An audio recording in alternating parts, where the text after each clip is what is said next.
আসসালামু আলাইকুম সুপ্রিয় দর্শকবৃন্দ, যে বিষয়টি আমি বলতে চাচ্ছি প্রতি বছরের ন্যায় এবারও ব্যতিক্রম কিছু নয়। সেটা হলো আমরা গ্রামে আসলে ঈদে ঐতিহ্য আমাদের সেই গ্রাম আসলে প্রতি আমাদের যে স্বজন যারা গ্রামে আছে বা গ্রামে বসবাস করে তারা খুব বিপদে পড়ে যায়। এই জিনিসটা আপনাদেরকে দেখাতে চাচ্ছি। প্রিয় দর্শকবৃন্দ, দেখতে থাকুন।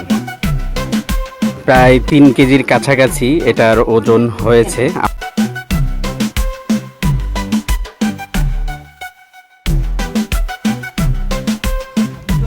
গরম পানির ভিতরে রাজাহাঁস, সম্পূর্ণ রাজাহাঁসটি দেওয়া হলো, প্রক্রিয়া চলছে, লোম উঠানোর প্রক্রিয়া।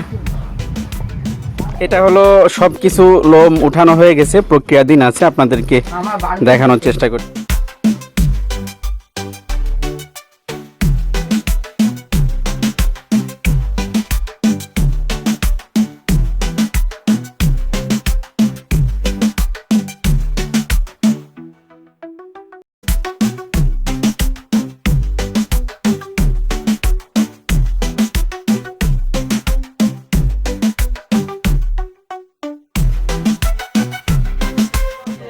বন্ধুরা, কমপ্লিট রাজাহাঁসের মাংসের সাথে কি খেলে ভালো হয়, সেই ঐতিহ্য, খুলনার ঐতিহ্য, আমাদের গ্রামের ঐতিহ্য সেমাই পিঠা। আপনাদের এলাকায় অবশ্যই সেমাই পিঠা নামে পরিচিত, কিন্তু আমরা গ্রামের ভাষায় এটাকে শিয়া পিঠা বলে থাকি।